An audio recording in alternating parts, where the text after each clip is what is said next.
정진규 강사님, 하나님 말씀 들어주시겠습니다. 하나님 말씀은 구약성경 사무엘하 17장 1절로부터 17절까지 말씀, 14절까지 말씀 함께 보시겠습니다.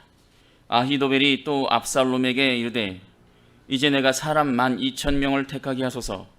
오늘 밤에 내가 일어나서 다윗의 뒤를 추적하여 그가 고나고 힘이 빠졌을 때에 기습하여 그를 무섭게 하면 그와 함께 있는 모든 백성이 도망하리니 내가 다윗 왕만 쳐 죽이고 모든 백성이 당신께 돌아오게 하리니 모든 사람이 돌아오기는 왕이 찾는 이 사람에게 달렸음이라. 그리하면 모든 백성이 평안하리이다 하니 압살롬과 이스라엘 장로들이 다 그 말을 옳게 여기더라. 압살롬이 이르되 아렉 사람 후세도 부르라. 우리가 이제 그의 말도 듣자 하니라. 후세가 압살롬에게 이르되 압살롬이 그에게 말하여 이르되 아히도벨이 이러이러하게 말하니 우리가 그 말대로 행하랴. 그렇지 아니하거든 너의 말하라. 너는 말하라 하니 후세가 압살롬에게 이르되 이번에는 아히도벨이 베푼 계략이 좋지 아니하니이다 하고 또 후세가 말하되 왕도 아시거니와 왕의 아버지와 그의 추종자들은 용사라. 그들은 들에 있는 곰이 새끼를 빼앗긴 것 같이 격분하였고 왕의 부치는 전쟁에 익숙한 사람인즉 백성과 함께 자지 아니하고 지금 그가 어느 굴에나 어느 곳에 숨어 있으리니 혹 무리 중에 몇이 먼저 엎드러지면 그 소문을 듣는 자가 말하기를 압살롬을 따르는 자 가운데서 패함을 당하였다 할지라. 비록 그가 사자 같은 마음을 가진 용사의 아들일지라도 낙심하리니 이는 이스라엘 무리가 왕의 아버지는 영웅이요 그의 추종자들도 용사인 줄 알미니이다. 나는 이렇게 계략을 세웠나이다. 온 이스라엘을 단부터 부엘세바까지 바닷가의 많은 모래같이 당신께로 모으고 친히 전장에 나가시고 우리가 그 만날 만한 곳에서 그를 기습하기를 이슬이 땅에 내림같이 우리가 그의 위에 덮여 그와 그와 함께 있는 모든 사람을 하나도 남겨두지 아니할 것이요 또 만일 그가 어느 성에 들었으면 온 이스라엘이 밧줄을 가져다가 그 성을 강으로 끌어들여서 그곳에 작은 돌 하나도 보이지 아니하게 할 것이니이다 하매 압살롬과 온 이스라엘 사람들이 이르되 아렉 사람 후세의 계략은 아히도벨의 계략보다 낫다 하니 이는 여호와께서 압살롬에게 화를 내리려 하사 아히도벨의 좋은 계략을 물리치라고 명령하셨음이더라. 아멘. 본문 말씀 사무엘하 17장 1절로부터 14절까지 말씀 중심으로 해서 너의 행사를 모두 여호와께 맡기라 라는 제목으로 말씀 증거하도록 하겠습니다. 너의 행사를 모두 여호와께 맡기라. 지지난주에 제가 다윗이 우리아의 아내 밧세바를 범하고 나서 하나님의 징계를 받는 중에 어떤 태도로 하나님께 순종했는가라는 내용을 말씀드렸습니다. 징계 가운데서 하나님은 다윗은 하나님의 주권을 인정하고 모두 받아들였다라는 것입니다. 시므이가 말도 안 되는 억울한 누명을 씌웠지만 그것이 사실이 아니지만 그래도 그에게 복수하거나 하지 않았습니다. 그건 마저도 하나님의 뜻 가운데서 혹시 그것 때문에 하나님께서 나에게 더 긍휼을 베풀어 주실지도 모르니 가만히 있어라. 당하는 그대로 그냥 참아 받아들였습니다. 두 번째는 모든 것을 내려놓고 하나님께 맡겼다라는 것입니다. 상황이 어떻게 되든 간에 아무리 어려운 상황에 처하든 간에 그래도 하나님께서 주시는 벌이니 달게 받자라는 마음을 먹었다는 것입니다. 그리고 세 번째는 말씀대로 살기로 작정했다라는 것입니다. 이제는 회개하고 다시는 죄를 범하지 않으리라 말씀 가운데 살기로 시편 51편을 보면 우리가 알 수가 있습니다. 지지난주에 설교의 중심 인물은 다윗이었습니다. 근데 오늘은 다윗이 아니라 다윗의 아들 압살롬입니다. 압살롬이 어떤 인물인가? 압살롬은 다시 말해서 반역을 일으킨 인물입니다. 다윗의 아들이지만 군사 정변을 일으킨 사람입니다.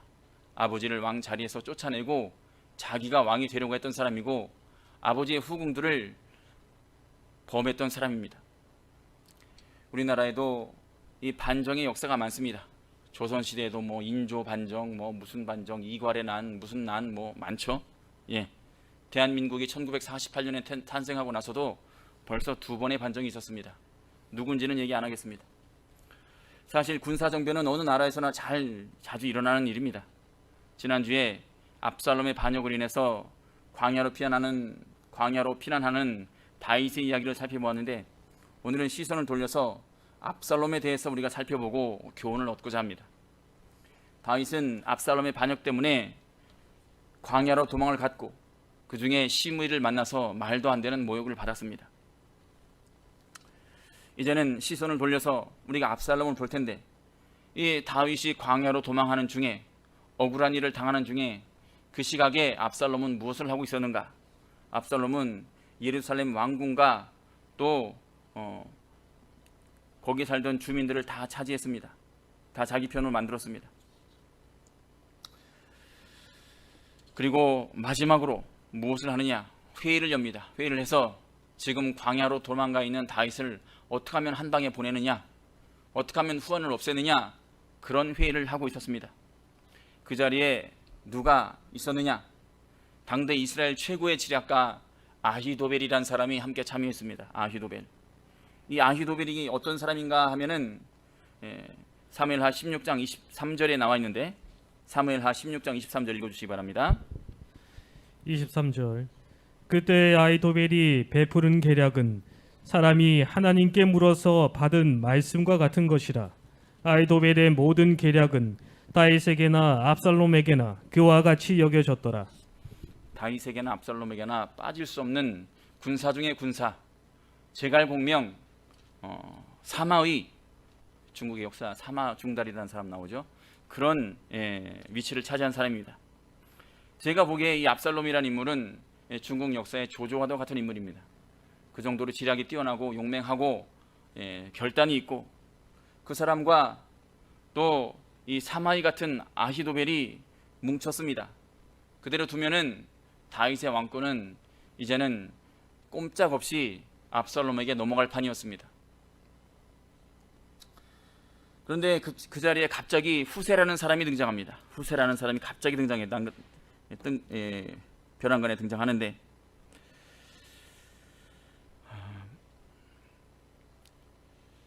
17장 5절 보면 4절까지를 보면은 아히도벨이 아주 좋은 계략을 냅니다. 지금 적들이 물건도 제대로 못 챙기고 준비도 못한 상태에서 당황스럽게 지금 광야로 식량도 제대로 못 챙긴 상태에서 도망갔으니 지금 바로 쫓아가서 박살냅시다, 이렇게 얘기하는데, 그 얘기를 듣고 압살롬과 이스라엘 장로들이 다 그 말을 옳게 여기더라.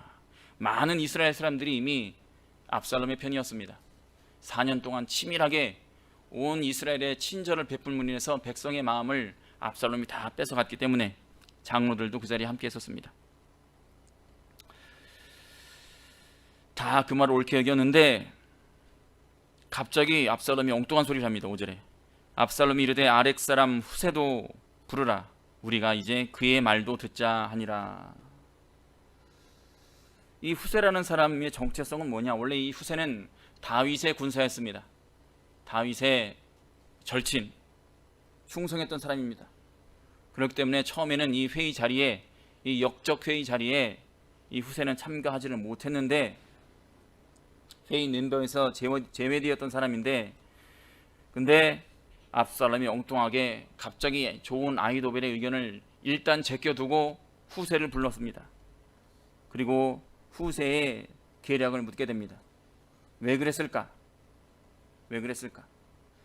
기본적으로 압살롬은 하나님을 믿지 않는 사람입니다. 하나님을 믿지 않는 사람은 사실은 사람도 잘 믿지 못합니다.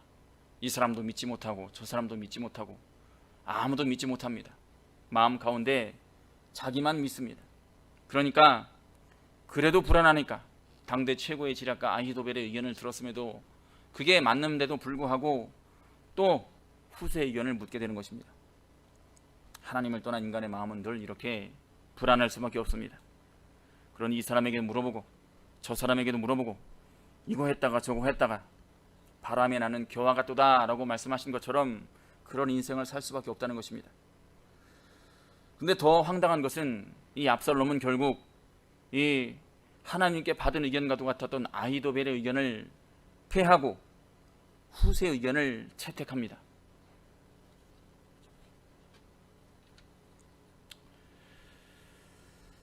아히도벨의 계략이 좋지 아니하니라. 하지만 우리가 이 후세 의견을 한번 봤으면 좋겠습니다. 후세가 어떤 말을 했길래 이 압살롬이 그대로 넘어왔는가.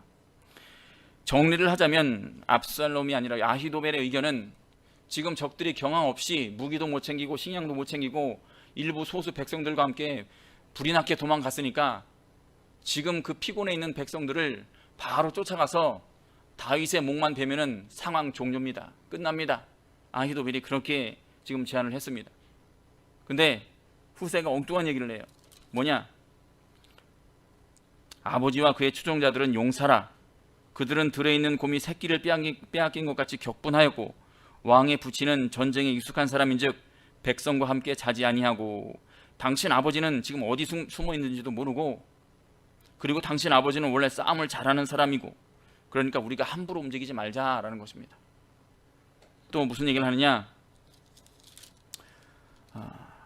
온 이스라엘을 단부터 브엘세바까지 바닷가에 많은 모래같이 당신께로 모으고 군사들을 많이 모으자는 겁니다. 그리고 압살롬 당신이 친히 앞장서십시오 이렇게 얘기를 합니다. 그리고 12절을 보시면 우리가 그 만날 만한 곳에서 그를 기습하기를 이슬이 땅에 내림같이 우리가 그의 위에 덮여 그와 함께 있는 모든 사람을 하나도 남겨두지 아니할 것이요. 압도적인 군사력으로 완벽하게 이기자 지금 이런 얘기를 하는 겁니다. 이럴 필요가 없는데 우리가 조금만 생각해보면 아히도벨의 의견이 맞고 후세가 지금 아주 멍청한 어리석은 의견을 낸다는 것을 알 수가 있습니다. 도망가는 적을 칠 때는 전술적으로는 바로 쫓아가야 됩니다. 바로 쫓아가서 광야로 지쳐있는 어디 무슨 다른 성으로 들어간 것이 아니라 아무것도 없는 광야로 도망갔기 때문에 지쳐있을 것입니다.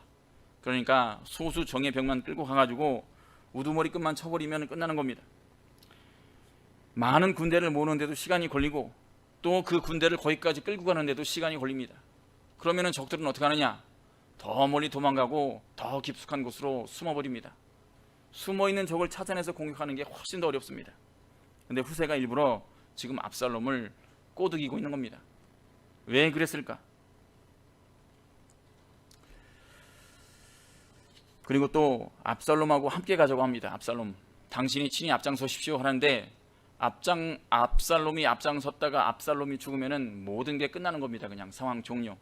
그냥 허무하게 끝나버리는 거 많은 거예요. 근데도 같이 가져갑니다.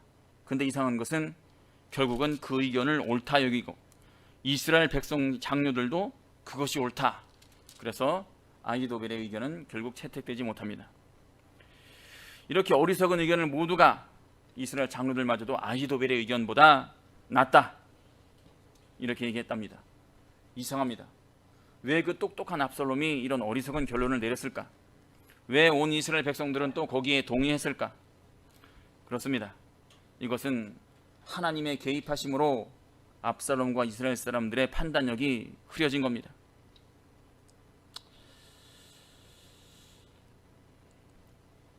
여호와께서 압살롬에게 화를 내리려 하사 아히도벨의 좋은 계략을 물리치라고 명령하셨습니다. 천사들을 시켜서 눈에 콩깍지를 씌운 겁니다. 판단력을 흐리게 만들어 버리신 겁니다. 어리석어졌다는 것입니다. 후세라는 사람이 이런 주장을 했는데 그럼 후세의 정체는 누군가? 이 사람은 처음부터 압살롬 편이 아니라 압살롬의 군대에 어떻게 하든지 지장을 줘서 다윗을 멀리 도망하게 하려고 다윗이 남겨둔 다윗의 절친이고 다윗의 첩자였던 것입니다. 후세라는 사람은 처음부터 그런 사람이었고 다윗에게 여러 가지 정황을 보고하고 다윗을 안전하게 지키기 위해서 압살롬의 위장으로 남아있던 사람입니다. 그러니까 간첩입니다. 이 사람은. 결국 이 후세의 공으로 말미암아서 광야로 도망한 다윗은 더 멀리 도망갈 수가 있었고 전열을 재정비할 수가 있었습니다. 우리가 이 본문을 통해서 세 가지 교훈을 얻을 수가 있습니다. 세 가지 교훈. 첫째는 무엇인가? 모든 것은 하나님의 작정과 섭리 가운데 일어난다라는 것입니다. 그러니까 우리가 하나님의 작정과 섭리를 믿자라는 것입니다. 압살롬은 인간적인 면만 보았을 때는 상당히 탁월한 사람입니다. 조금 전에 조조와 같은 사람이라 말씀드렸는데 이 압살롬에 대해서 성경은 어떻게 기록하느냐? 압살롬 같이 아름다움으로 칭찬받는 자가 없었으니 저는 발바닥부터 정수리까지 흠이 없음이라 라고 증가합니다. 아주 남자답고 또 얼굴도 잘생기고 힘도 세고 그랬던 것으로 봅니다. 또 이 사람이 어떤 정신을 가졌는가? 이 압살롬이 처음 등장하는 것은 이 압살롬의 누이 동생 다말 때문에 등장합니다. 이 압살롬의 누이 동생 다말을 다윗의 배다른 오빠가 이 암논이라는 사람이 강제로 성폭행을 합니다.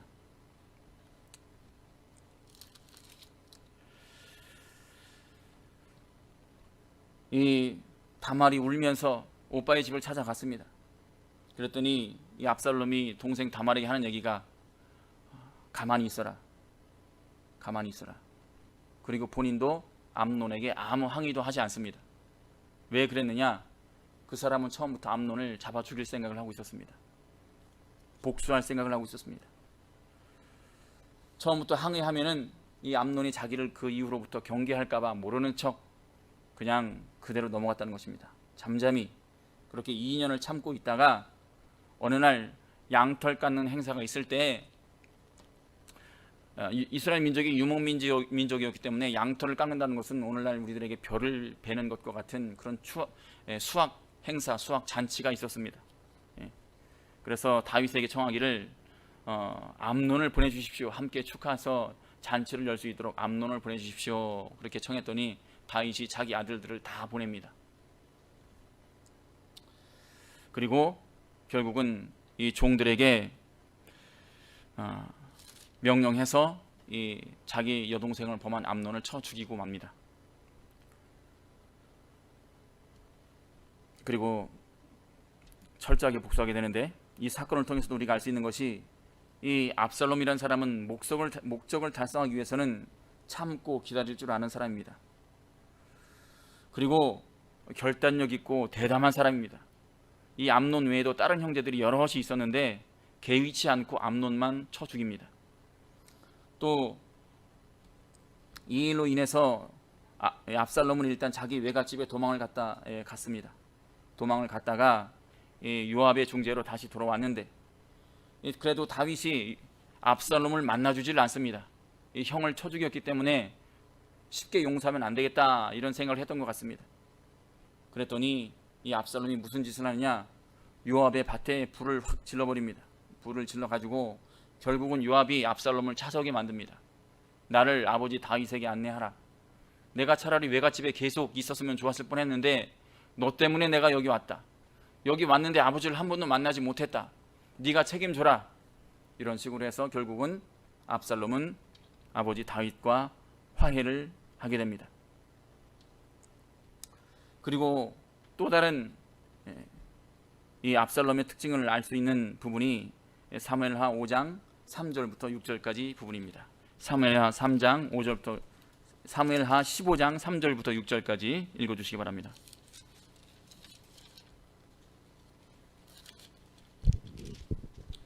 (3절) 압살롬이 그에게 이르기를 보라 내 일이 옳고 바르다마는 내 송사를 들을 사람을 왕께서 세우지 아니하셨다 하고 또 압살롬이 이르기를 내가 이 땅에서 재판관이 되고 누구든지 송사나 재판한 일이 있어 내게로 오는 자에게 내가 정의 베풀기를 원하노라 하고 사람이 가까이 와서 그에게 절하려 하면 압살롬이 손을 펴서 그 사람을 붙들고 그에게 입을 맞추니 이스라엘 무리 중에 왕께 재판을 청하러 오는 자들마다 압살롬의 행함이 이와 같아서 이스라엘 사람의 마음을 압살롬이 훔치니라.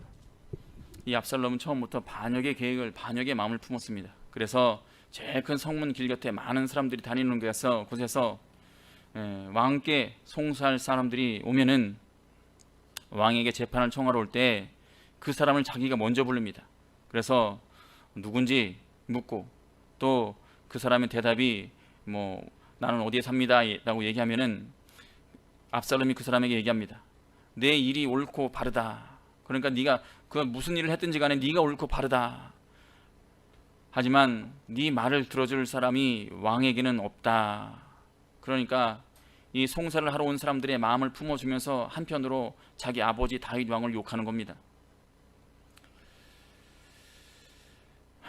또 압살롬이 이르기를 내가 이 땅에서 재판관이 되고 누구든지 송사나 재판할 일이 있어 내게로 오는 자에게 내가 정의 베풀기를 원하노라 하고 내가 만약에 왕이 된다면은 내가 너희들한테 참 잘해줄 수 있는데 이렇게 얘기를 하는 것이고 또 사람이 가까이 와서 그에게 절하려 하면 압살롬이 손을 펴서 그 사람을 붙들고 그에게 입맞추니 이 사람은 이 압살롬이라는 사람은 용모도 뛰어난 사람이고 왕의 아들이라는 것을 누구나 다 압니다. 하지만 이렇게 겸손한 척을 합니다.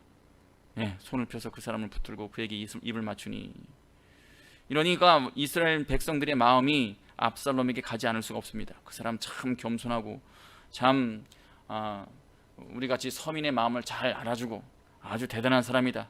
나중에는 저 사람이 왕이 됐으면 좋겠다 이런 생각을 품게 되었던 것입니다. 이렇게 4년을 했으니까 거의 대부분의 이스라엘 백성들을 만나서 마음을 다 그렇게 빼앗았던 것입니다. 아주 용의 주도하고 주도 면밀한 사람입니다. 작전을 그렇게 세웠습니다. 여기서도 알 수 있지만 이 압살롬이라는 사람은 오래 참을 수 있고 또 대담하고 또 한편으로 아주 영리한 사람입니다. 대부분 이 사람은 타고난 게 많은 사람입니다. 그리고 금상첨화로 얼굴도 아주 잘생기고 그랬습니다. 그 모든 재주와 용모로 이스라엘 백성들의 마음을 다 뺏었습니다. 그리고 이 압살롬만이 이 반역을 주도한 것이 아니라 거기에는 아히도벨이라는 사람이 있었습니다. 아히도벨 또한 삼국지의 사마위처럼 아주 뛰어난 계략으로 반역을 도와서 결국은 예루살렘을 뺏고 왕궁까지 뺏는 데 성공합니다. 만약에 압살롬이 하나님을 경외할 줄 아는 사람이었다면, 아히도벨이 하나님을 경외할 줄 아는 사람이었다면 이런 불상사는 일어나지 않았을 것입니다. 압살롬도 처음에 자기 동생이 그렇게 불행한 사태를 겪었을 때 원수를 갚는 것이 내게 있지 않고 하나님께 있다, 이런 믿음으로 참고 기다렸다면,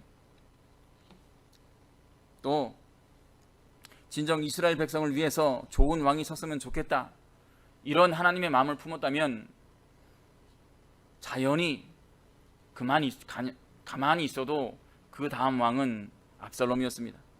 그런데 그는 처음부터 하나님을 믿는 신앙이 없었던 사람으로 보입니다. 끝까지 하나님께 무언가를 하기 전에 묻지도 않고 또 자기가 저지른 일에 대해서 회개하지도 않습니다. 결국 이스라엘 백성들의 마음을 잠깐 동안 빼앗는 일은 성공했지만 결과적으로는 이 반역은 실패로 끝이 납니다.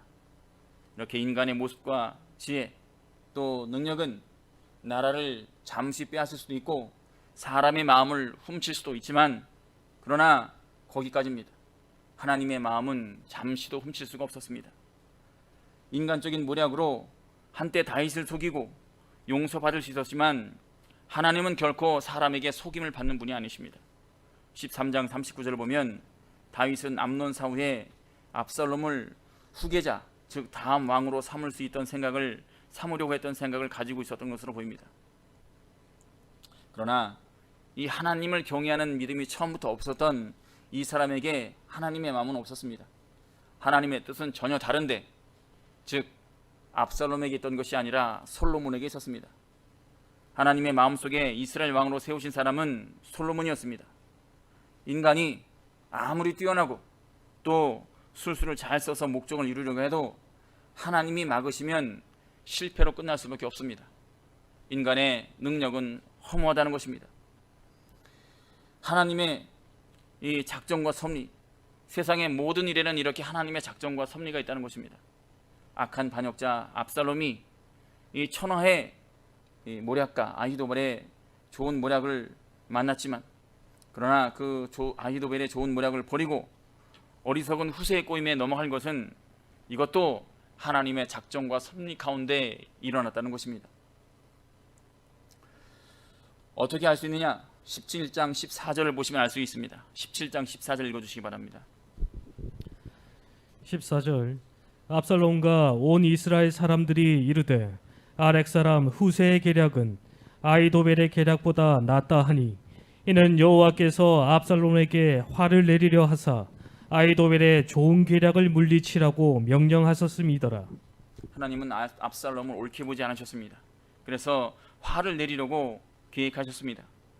그리고 아히도벨의 좋은 모략을 파하기로 작정하셨습니다. 화를 내리는 그 방법이 바로 아히도벨의 좋은 모략을 파하기로 하셨다는 것입니다. 우리는 세상의 모든 일들이 하나님의 주권과 섭리 가운데 일어남을 믿어야 합니다. 두 번째, 오늘 본문에서 얻을 수 있는 교훈 두 번째는 무엇이냐? 이 하나님을 경외하고 의지하는 것이 인생 최고의 방책이라는 것입니다. 잘난 사람이나 못난 사람이나 하나님을 의지하고 경외하고 그렇게 사는 것이 인생 최고의 방책, 가장 좋은 계략이라는 것입니다. 이 후세 덕분에 후세의 꼬임에 넘어가서 결국은 아히돌의 계략이 파함을 당하고 결국은 압살롬이 전쟁에서 지고 맙니다. 어떻게 이렇게 후세가 말빨이 좋은가? 후세의 공이 가장 크다 이렇게 생각할 수도 있지만 그 덕분에 쿠데타가 끝났지만 그래서 다시 재기할 수가 있었지만 우리가 이렇게 인간적으로만 생각해서는 안 된다는 것입니다. 조금 전 말씀드린 것처럼 모든 것의 배후에는 하나님의 섭리와 작정이 있습니다. 이것도 하나님이 압살롬을 패하게 하기 위해서 아히도벨의 우수한 계략을 무너뜨리시려고 이미 결정하시고 그렇게 인도하셨기 때문에 벌어진 일이라는 것입니다. 조금 전에 말씀드린 것처럼 압살롬에게 화를 내리려 하사 아히도벨의 좋은 계략을 파하기로 작정하셨습니다. 다시 말씀드리면 모든 것이 하나님의 공이라는 것입니다. 사람의 노력이 아니고 사람의 공이 아니고 하나님의 공이라는 것입니다. 왜 하나님은 이 아히도벨의 계략을 파하기로 하셨을까? 아히도벨의 계략을 성공시키고 그냥 압살롬을 지게 할 수도 있었는데 왜 아히도벨의 계략부터 파하셨을까? 그것은 15장 30절부터 31절을 보시면 알 수가 있습니다. 15장 30절부터 31절 읽어주시기 바랍니다. 30절 다윗이 감난산 길로 올라갈 때 그의 머리를 그가 가리고 맨발로 울며 가고 그와 함께 가는 모든 백성들도 각각 자기의 머리를 가리고 울며 올라가니라.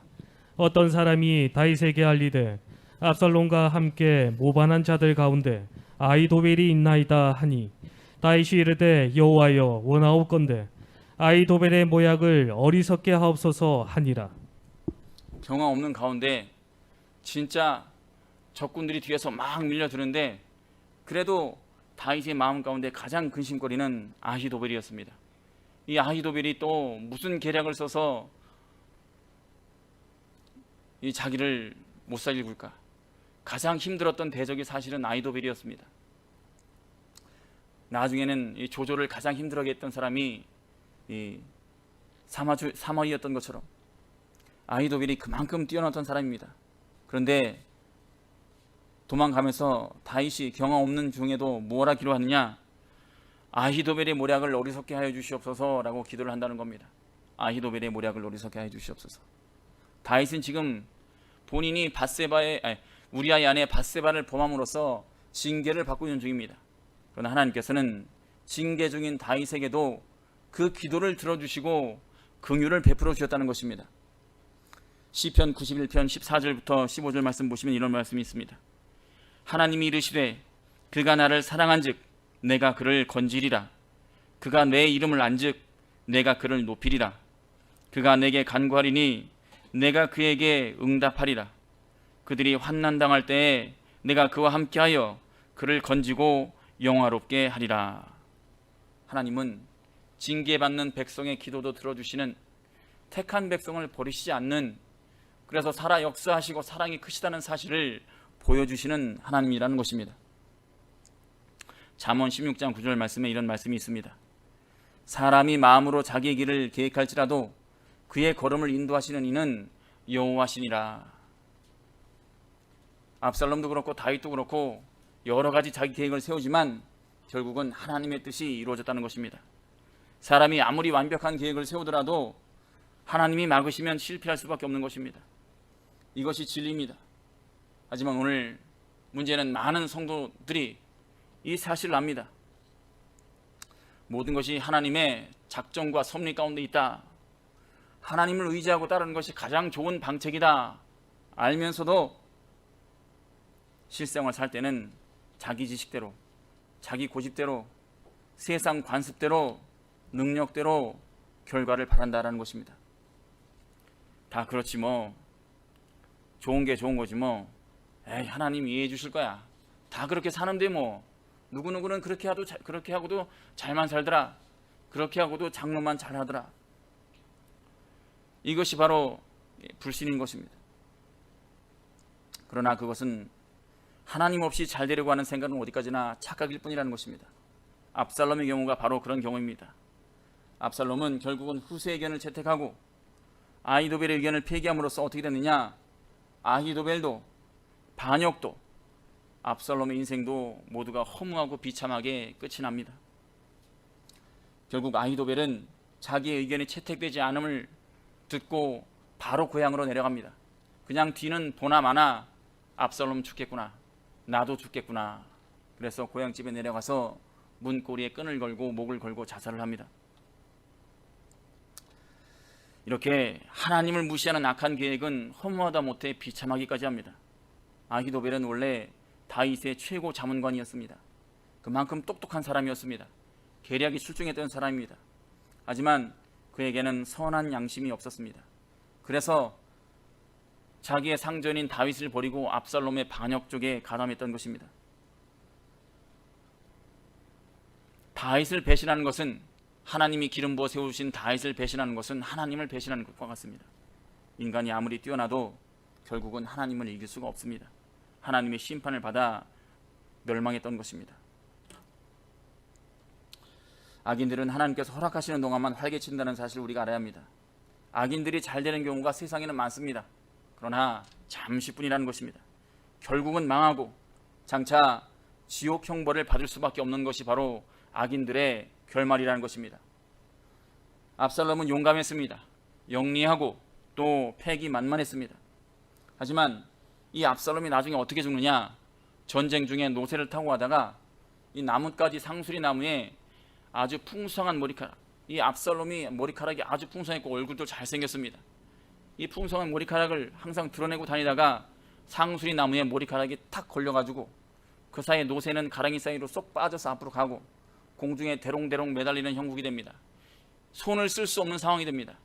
그 상황에서 허리춤에 꽂혀있는 칼로 그 머리카락을 잘랐다면, 자기 자랑, 자기 능력, 자기 외모, 자기 지혜를 잘라버렸다면 살 수 있을지도 몰랐지만, 그러나 그 미련을 버리지 못하고 자기 자랑, 자기 능력, 자기 지혜 아끼다가 결국은 손도 못 써보고 요압의 칼에 찔려 죽고 맙니다.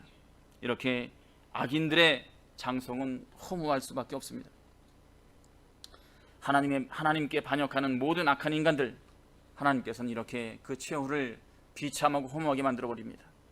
우리도 내 능력 믿지 말고 이 세상 누구보다도 하나님을 의지하고 살아야 합니다. 그러니까 인생 최고의 방책은 하나님을 경외하고 의지하는 것이라는 것입니다. 마지막으로 본문을 통해서 얻을 수 있는 교훈 세 번째는 무엇이냐? 다윗의 길을 가자라는 것입니다. 다윗의 길. 다윗은 항상 하나님 앞에서 옳은 일만 하는 사람은 아니었습니다. 우리아의 아내 바세바를 범함으로써 실패할 때도 있었습니다. 하지만 다윗이 잘한 게 무엇이냐? 성경을 보면 다윗은 회개를 잘했습니다. 자기 죄를 금방 인정합니다. 이 다윗의 길, 또 다윗은 무슨 일을 시작하기 전에 하나님께 잘 물었습니다. 어찌해야 합니까? 어떻게 합니까? 우리가 이 다윗의 길을 걸어가야 합니다. 다윗은 그 신앙을 하나님께 인정받은 사람입니다. 이 다윗의 길은 무엇이냐? 포기하지 않는 신앙의 길이요, 하나님께 정말 씻을 수 없는 죄를 지었다 해서 자살하거나 하나님 믿는 일을 그만두거나 하지 않았습니다. 회개하고 다시 하나님께로 돌아왔다는 것입니다. 또 마지막에 끝까지 죄와 싸우며 살았습니다. 이렇게 다윗의 길은 하나님을 믿는 길을 포기하지 않는 길이요, 죄와 싸워서 이기는 길이고, 또 믿는 도리를 굳게 끝까지 잡는 길이요, 또 은혜의 보좌 앞으로 담대하게 나아가는 길이 바로 다윗의 길이요, 우리가 본받을 만한 신앙의 길이라는 것입니다. 아쉽게도 압살롬은 다윗의 아들이지만 다윗의 본을 받지 못했습니다. 다윗을 닮지 못했습니다. 첫 번째로 이 압살롬은 죄를 짓고도 회개할 줄 모르는 사람이었습니다. 두 번째로 뭔가를 하기 전에 하나님께 묻지 않은 사람입니다. 이 하나님께 묻는다는 것, 우리가 좀 생소하게 느낄 수가 있지만 다윗은 하나님께 참 자주 물었습니다. 다윗은 시편 51편을 보거나 사무엘하 24장 10절을 봤을 때 회개를 참 잘하는 사람이었습니다. 인구 조사를 한 것에 대해서 자책하고 하나님 앞에서 회개했습니다. 우리아의 아내 밧세바를 택한 것을 또 두고 자책하고 회개했습니다. 또 다윗은 하나님께 자주 묻는 사람이었습니다. 사무엘상 30장 8절 말씀 읽어주시기 바랍니다.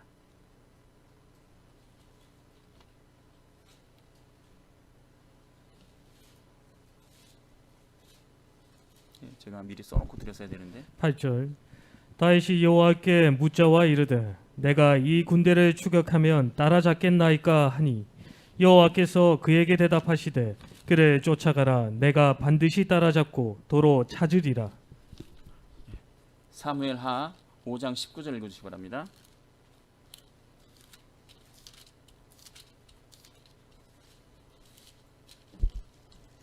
(19절) 다윗이 여호와께 여쭈어 이르되 내가 블레셋 사람에게로 올라가리이까 여호와께서 그들을 내 손에 넘기시겠나이까 하니 여호와께서 다윗에게 말씀하시되 올라가라 내가 반드시 블레셋 사람을 내 손에 넘기리라 하신지라.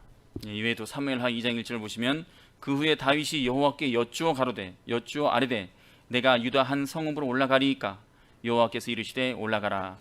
다윗이 아뢰되 어디로 가리이까 이르시되 헤브론으로 갈지니라. 성경 여러 군데를 보면 다윗이 하나님께 이것저것 묻는 것이 많습니다. 뭐 하기 전에 꼭 이게 다윗은 묻는 자세를 가졌습니다. 그것이 다윗이 하나님께 인정받고 하나님께 사랑받은 이유인 것입니다. 압살롬은 형제를 죽일 때에도 그리고 반역을 일으킬 때도 묻지도 않고 회개도 하지 않았습니다. 겨우 사람에게 물었습니다. 유능한 모사꾼 아히도벨 같은 사람들한테만 물었습니다.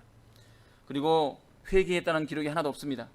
압살롬은 이렇게 하나님의 뜻보다도 자기 욕심, 자기 야망, 자기 성질, 그게 중요했던 것입니다. 결국 하나님께서 사위를 버리셨던 사울 왕을 버리셨던 것처럼 비슷한 이유로 압살롬도 하나님께 버림을 받고 맙니다. 압살롬에게는 인간적으로 성공할 수 있는 많은, 처음부터 금수저였고 많은 좋은 성격적인 면, 육체적인 면을 가졌지만 결국 하나님을 인정할 줄을 몰랐습니다. 하나님께서는 당신이 기뻐하시는 사람이 어떤 사람인가를, 왜 다윗을 선택하셔서 다윗의 왕위를 계속 이어가셨는지를 사울과 압살롬을 통해서 명확히 보여주셨다는 것입니다. 사울과 압살롬은 하나님이 아끼시는 다윗에게 결국 사람 막대기의 역할, 인생 채찍의 역할을 잘 감당하고 결국은 꺾여 버리움을 당하고 마는 그런 용도로 사용하고 맙니다. 결국 그의 인생들은 실패했습니다. 잠언 9장 10절부터 12절 말씀 마지막으로 읽어주시기 바랍니다. 잠언 9장 10절부터 12절 말씀입니다. 10절 여호와를 경외하는 것이 지혜의 근본이요 거룩하신 자를 아는 것이 명철이니라. 나 지혜로 말미암아 내 날이 많아질 것이요 내 생명의 해가 내게 더하리라. 내가 만일 지혜로우면 그 지혜가 내게 유익할 것이나 내가 만일 거만하면 너 홀로 해를 당하리라. 이렇게 여호와를 경외하는 것이 지혜의 근본이요 거룩하신 자를 아는 것이 명철이니라. 이것을 다윗은 알았습니다. 그래서 다윗은 평생 이 길을 걸었다는 것입니다. 우리가 이 다윗의 길을 걸어야 합니다. 하나님께서 고난받는 다윗에게, 징계받는 다윗에게 여러 사람을 보내주셔서 도와주십니다. 후세라는 사람을 보내주시고, 오늘 본문 다음 절을 보시면 도망가는 다윗에게 어서 빨리 강을 건너서 압살롬의 군이 추격하기 전에 멀리 가버리십시오 라는 정보를 후세가 제사장 사독과 아비아달을 통해서 다윗에게 전합니다. 이 사독과 아비아달의 부탁을 받은 요나단과 아히마아스가 먼저 광야로 가서 전해주고 또 어떤 여인이 그 정탐꾼들을 숨겨줍니다. 이렇게 여러 돕는 자들을 하나님께서는 다윗에게 보내주십니다. 또 다윗이 광야로 도망갔을 때 소비와 마길과 바르실레 같이 먹을 것과 물과 이런 것을 챙겨서 물질적으로 돕는 사람들도 있었다는 것입니다. 우리가 하나님을 믿는 가운데 실패할 수도 있지만 그래도 포기하지 않고 계속 하나님만 열심히 섬기며 신실하게 산다면 하나님께서는 이렇게 여러모로 여러 수단으로 우리를 도와주신다는 것입니다. 그러니까 우리는 실패했더라도 또 고난 중이라도 낙심하지 말고 사람을 의지하는 것이 아니라 오직 하나님만 의지하고 기도하며 바르고 신실하게 살아야 할 것입니다. 하나님께서 다윗을 도와주셨던 것처럼 우리를 도와줄 수 있다는 것입니다. 말씀을 정리하겠습니다. 우리가 살아가면서 바쁘다는 이유로 또 하나님께서 원하시는 것이 무엇인지 묻고 시작한다는 그 사실을 잊고 내 욕심대로 뭔가를 계획하고 뭔가 바로 시작할 때가 있습니다. 이제는 우리가 이전부터 고쳐야 합니다. 하나님께 뭔가를 묻는다고 해서 하나님께서 바로바로 뭔가를 대답해 주시지 않습니다. 성경 말씀을 통해서 하나님께서 우리에게 지혜를 주시고 기도를 통해서 성령 하나님께서 우리에게 감동을 주시고 또 설교를 통해서 또 사람과의 인간관계를 통해서 하나님께서 우리에게 가르쳐 주십니다. 만약 가르쳐 주시지 않더라도 하나님의 음성을 우리가 듣지 못한다 하더라도 우리의 이 묻는 신앙, 이 신앙을 하나님께서는 이뻐 받으실 줄 믿습니다. 우리가 사람 관계에서도 새로 들어온 신참이 잘 알지도 못하면서 묻지도 않고 지멋대로 막 일 벌리면은 얼마나 화가 납니까? 그러나 잘 아는 사람이라도 이거 이렇게 해도 되겠습니까? 저렇게 해도 되겠습니까? 라고 선배한테 묻고 상사한테 묻는다면 그것만으로도 상사에게 기쁨 받고 합격입니다. 하나님도 우리에 대한 것이 똑같습니다. 하나님의 음성을 바로바로 듣지 못하더라도 그래도 하나님의 뜻을 찾고 하나님의 뜻을 하나님께 묻기를 힘쓴다면은 하나님께서 우리를 기뻐 받으신다는 것입니다. 그것 자체로 합격이라는 것입니다. 우리가 이제는 하나님께 이렇게 의지하여 다윗의 길을 가야 한다는 것입니다. 우리 곁에는 아히도벨보다도 더 지혜롭고 또 후세보다도 더 우리를 사랑하고 의리 있는 하나님께서 함께 해주십니다. 앞으로도 그 인생 하나님께 묻고 하나님 앞에서 회개하며 나아가는 여러분과 제가 되기를 바라며 말씀 주고 마치겠습니다. 기도하시겠습니다. 지금도 살아 역사하시어 우리 예배를 받아주시고 우리 마음 가운데 성령 하나님 통해서 감동 주시고 회개할 바를 생각나게 하시고 하나님께 묻기를 원하는 소망을 주시는 아버지 하나님, 참으로 감사를 드립니다. 저희들이 이 세상 살면서 믿는다 하면서 하나님의 뜻을 믿지 못하고 하나님의 뜻을 묻지 않고 지멋대로 살 때가 참으로 많습니다. 그리고 일이 잘 되면 내 탓이고 못 되면 하나님 탓으로 물어도 꼭 하나님께 묻지 않고 사람에게 묻는, 또 그래놓고서 사고 쳐놓고 회개하지도 않는 저희들의 어리석은 모습이 있습니다. 아버지 하나님, 이제는 저희들이 그런 어리석은 모습을 버리고 오직 하나님을 경외하고 의지하는 것이 최고의 방책임을 깨닫고 이 세상 가운데 하나님의 역사와 섭리를 믿고 항상 다윗의 길을 걸어가기를 힘쓰는 저희들이 될 수 있도록 하나님께서 역사해 주시옵소서. 실패하더라도 묻고 또 묻고 회개해서 하나님께 귀염받고 사랑받는 저희들이 될 수 있도록, 이 광흥교회가 될 수 있도록 하나님께서 붙잡아 주시옵소서. 예수님의 이름으로 감사히 기도드리옵나이다. 아멘.